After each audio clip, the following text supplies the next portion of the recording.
Hey, everybody. Welcome to a special episode of the WCPO High School Insider Podcast. We're here at the Deerfield Crossing Chick-fil-A in Mason, 5150 Merton Drive here in Mason, the fourth of 6 special events previewing the high school football season from around the greater Cincinnati and northern Kentucky Chick-fil-A restaurants. Before I start here today, I want to give a special shout-out to operator Marcus Schleit and Heather Schleit for their hospitality and their entire staff for having us here for the very first time for the WCPO High School Insider Podcast. So, again, thank you very much to Marcus and Heather for all of their hospitality and their friendly smiles as they welcomed us here to the restaurant. I'm speaking with 15 coaches overall from around the area over these 6 special events. And just a reminder, this WCPO High School Insider Podcast is brought to you by Chick-fil-A, Greater Cincinnati, Northern Kentucky. Enjoy a free Chick-fil-A original chicken sandwich in the Chick-fil-A app August 21st through the 31st. And pleased to be joined by the Kings High School football program. First, we're going to be talking about Kings and Mason here. And Knights coach Alex Garvin, kind enough to bring a few of his players along as well. We have all 3 seniors here. We have offensive tackle actually, Camden Crooks. And also, too many positions to list actually here, but DB, running back, wide receiver, quarterback Paul Kelly there on the end, and then also linebacker and defensive back Colton Weisbrod. They're all returning starters from a Division II state semifinalist team that was 13-2 a year ago, and certainly raised the standard for Kings football. And Coach, I want to bring you in the conversation here. Thanks again for joining me. Tell us a little bit about the Knights and give us a snapshot of what you've liked the most this preseason as we head into the second scrimmage. Yeah, I mean, we graduated a lot last year. You know, we had 18 seniors, very senior-heavy team, but these 3 in particular were the foundation of our youth, and all 3 of these guys were all league and got some higher recognition after the season. So we really built our foundation off of these guys and a couple other younger kids, and our offseason has been really good. You know, I think probably the best thing for us was that these guys got to experience that run last year. So the standard of what it looks like to be a great football team and a great program and a great locker room and to have a culture that sustains the behaviors required to win. And I think these guys are doing a great job leading the way for us. And this summer has been a lot more about reps and a lot more about teaching and a lot more about the finer details. And these guys have really, again, I can't say it enough, they've really helped set that foundation for our younger group and really led that very intentional practice time. And it's been really good. I think we're in a good place. We've had a lot of really good practices and one really good scrimmage, and excited to kick it off. I know we had a conversation in April, or it may have been May there, when I visited Kings, and we had a lot of college coaches visiting your program. And I know this is a special journey, a new chapter in Kings football, but still I would be remiss if I didn't ask you about just kind of the conclusion of last year's team and such a special team. And how does that momentum really carried over for, you know, you mentioned these 3 returning starters, but what's that done just for the program, just overall this offseason? The momentum, for sure. I think what they did and accomplished last year certainly helped keep the ball rolling. We started back in January. It felt like we didn't miss a beat. Now, we didn't have a lot of those leaders in the weight room with us, but we didn't miss a beat in terms of what it's going to take to win. You know, and I get really excited because these guys are in a position to show that, yeah, last year's group was really talented, and we've had talented groups before. We've had talented groups before that didn't win anything. So to have a talented group is one part of it, but maybe even arguably more important is having a locker room and a culture that is set for all 80 players and the 10, 12 coaches to put ourselves in position to keep that ball rolling. And you know, when we show this year, because I think we show this year that we can do it, even after losing 18 seniors, I think shows that group was really talented, and we love them and we miss them. And, you know, I think those guys will be in the Hall of Fame, some of them in the future. But I think in reality, it's more than that. Football is a whole team effect, and I think it happens starting in January. And these guys didn't miss a beat this offseason for it. And so we're excited to roll out on a Friday night and see what it looks like. Paul, I want to bring you into the conversation here a little bit. What were the weight room sessions like, maybe going back this winter, and kind of the vibe among you and your teammates going into the spring and summer?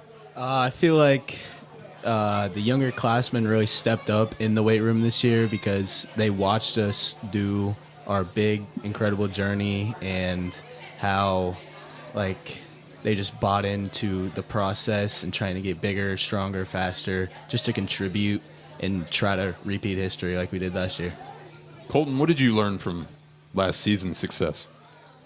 I learned that it's more of a team effort, and it really showed on defense how our defense was really good last year because we all focused on making plays together and not just by ourselves. It didn't matter about one person's stats. It mattered about that team stat.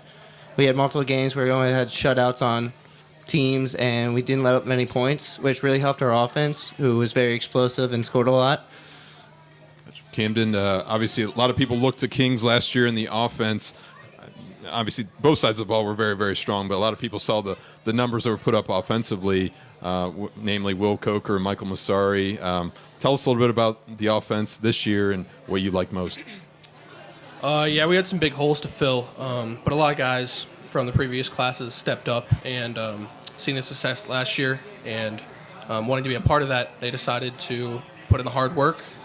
And we've had a bunch of receivers step up, O-linemen I think we have a couple freshmen that are stepping up, getting some varsity reps. And that's a big contributing factor. Just having those guys step up and be ready to take the challenge. Coach alluded to the culture, Camden. I mean, tell us a little bit about that locker room and what it's like just, with your teammates, that camaraderie you guys have. It's a real brotherhood. When one person's down, we're all down. And we try to pick them up. We work hard together. When one person's feeling it, we're feeling it. We encourage each other. We build each other up. We got 3 values. Biggest one is love over everything. We love each other, and I think we show that on the field. Coach, you brought these 3 guys for a reason here, obviously being returning starters and seniors, being a part of that. But tell us maybe about each one of them and how they've improved from a year ago in your eyes. Well, the biggest for all 3 of them has been leadership.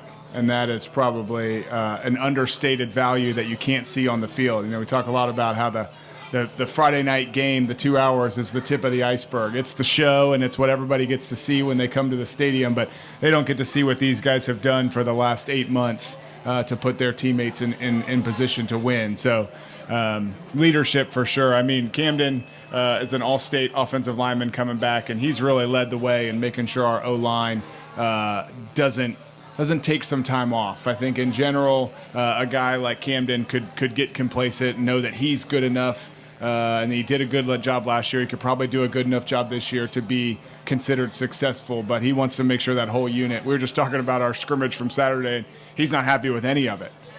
He knows we have a lot to work on, and that's the beginning of not only leadership, but also knowing that your work is never done. If you ever think you're good enough, you've missed the mark. So Paulie is our dynamic one. That's going to be a fun, I think, battle for a lot of coordinators this year on the other side of the ball because we put Paul anywhere we can.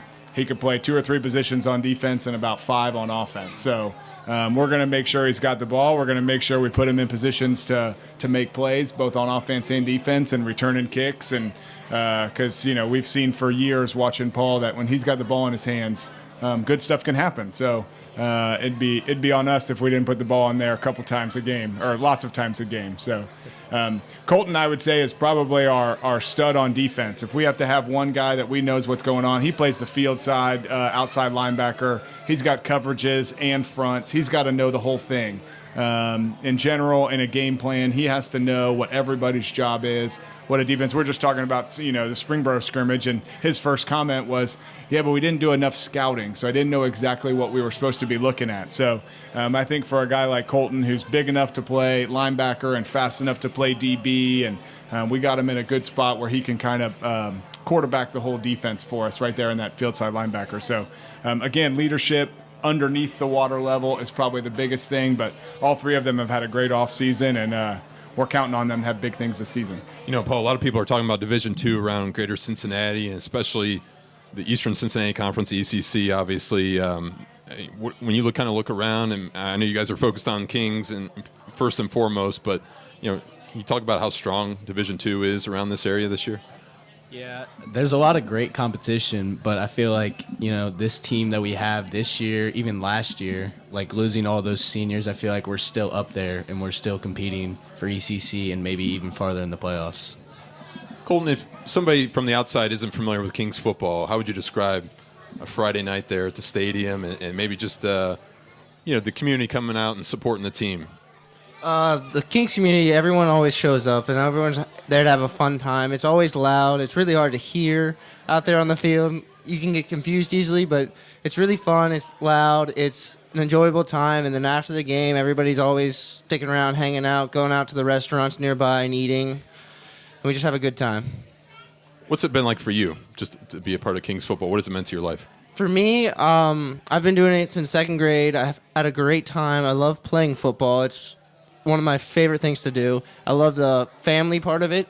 That's one of our big sayings. We break out to it a lot during practices because I feel like football brings everyone together and it makes you more comfortable. And say someone new comes into the school and they join the football team, they're immediately welcome. They know everybody and they feel like they belong. And Camden, what's it been like to play for Coach Garvin and maybe just what Kings football has meant to your life as well? Playing for Garvin's been amazing. We had a coach step down, O-line coach recently, and he filled the shoes immediately. He really enforces our values. Playing for Kings football, it's amazing. It's a unique experience. Friday night we walk down with those drums and stands are packed always. You hear the cheering, and then we run out of the tunnel, and it's just gives you goosebumps every time. We do a prayer before every it's just a giant family. And it's blessed that we get to play football together. I was going to ask you what it feels like, but you're telling me goosebumps, even for you as a player, right? Yeah, 100% goosebumps every time. Hair stands up on your back, everything. Coach, I want to ask you this. I kind of asked a couple other coaches on our podcast series here this preseason about what is a Friday for you. Kind of curious. Known you for a long time, but even before the lights come on, before the kickoff, you mentioned to me how you really enjoy the summer workouts of preseason. But what's it like for a Friday morning or an afternoon for Alex Garvin getting ready for a regular season game? That's a good question. I talk to these guys all the time about making sure that your Monday, Tuesday, Wednesday, Thursday, Friday is very similar.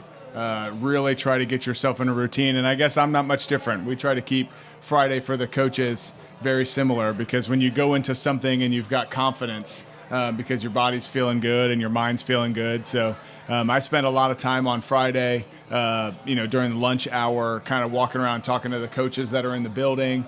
I always go out to lunch and talk to these guys at their lunch tables and just kind of, it's really not a lot of football talk, just making sure we're, how they're doing, how they're feeling. Some of them are getting really nervous. Some of them feel really good and confident. And somebody's sick, or I'm checking on, whatever. So just kind of getting around all of the team, all the coaches, all the players, just making sure we're all ready. Because I think really what's unique about Friday is then that ball kicks off at 7:00. You got to all be laser focused in the same direction. And so part of Friday, from really the moment we go to our team meeting at about 2:30, 2:45, is all about aligning all of our arrows, aligning all of our gaze on what the goal is from 7:00 to 9:30. And so my job is and my excitement, what I love about it is getting around and talking to everybody and making sure that the walkthroughs are crisp and that our gaze is in the right direction, making sure our bus is focused and quiet and making sure we're ready. Our walk, we get out to the field and get ourselves ready. It's I'm not doing a lot of the coaching at that point, the phrase "hay is in the barn." I got other coaches doing a lot of the coaching. I'm just there to make sure that our arrows all align and we're ready to take care of business. You mentioned these three guys, obviously, but before I let you go here, I know you have several other players you can mention, but what are we looking at as far as on the field offensively and defensively, maybe some players who have emerged from a leadership standpoint and skill-wise as well? Yeah. Oh, man, my list could go on. We had probably, I don't know, you guys probably know a little bit better than I do. I bet we have 16 to 18 offensive guys and another 16 to 18 defensive guys that have had significant summers. I think we're pretty deep at a couple spots. We've got some position battles going at a couple of them still because we had a lot of holes to fill. So we had a lot of guys that came into the offseason really working hard to fill them. And The way injuries go, it feels like all of them are going to get a shot at some point or another. So obviously, I think just seeing the depth emerge has been fun. So Grant Nuri's got almost every rep this summer at quarterback. He's the incoming sophomore, and he's just had a great offseason. I mean, he's kind of had to. He's had to step up and really be the leader on that side. We added a couple unique O-linemen to the mix and just kind of build some depth there. But, Cage Payne and Asher Ewing and Nate Wagner have had great off seasons. Ryan Doofman he's been playing for 3 years up there. So that's been kind of fun. Nate Lyman's coming back at receiver. Cato Meisner's coming back at tight end. Paul's been playing everything on offense. Carson Lindholm stepping up and running back. It's just offense has been really fun because there's just guys everywhere that we're trying to get some reps, going about 6 or 7 deep on the O-line. And the defense also had a lot of holes to fill. I mean, I think we probably are bringing back really only these two that got significant minutes last year on defense. So, and then, Patrick is a junior, and he played linebacker for us. And our D-line has been awesome. Little Crooks, Gavin, Caden Walker, and Cato's playing over there too. So Mason Smith playing in the inside linebacker has done a great job. Anyway, I could go on. Sure. Carter Poirier had a great offseason, put on some good weight and speed and toughness. He's playing safety for us. He's been fun. All right, now the toughest question of all.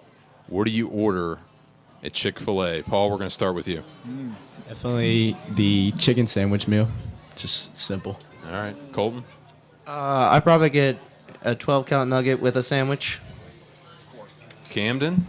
Man, I'll tell you what. I get the 12-count nugget, and I get the ranch cup and the Chick-fil-A sauce cup, and I mix them together, and you pour it over it. It's delicious, man. Oh, we're getting some smiles in there in the audience as well. Coach? None of them said anything about the milkshake. The cookies and cream milkshake. Whatever you get, you got to put the cookies and cream milkshake on top of it. So I do just the chicken sandwich, but I always get the milkshake.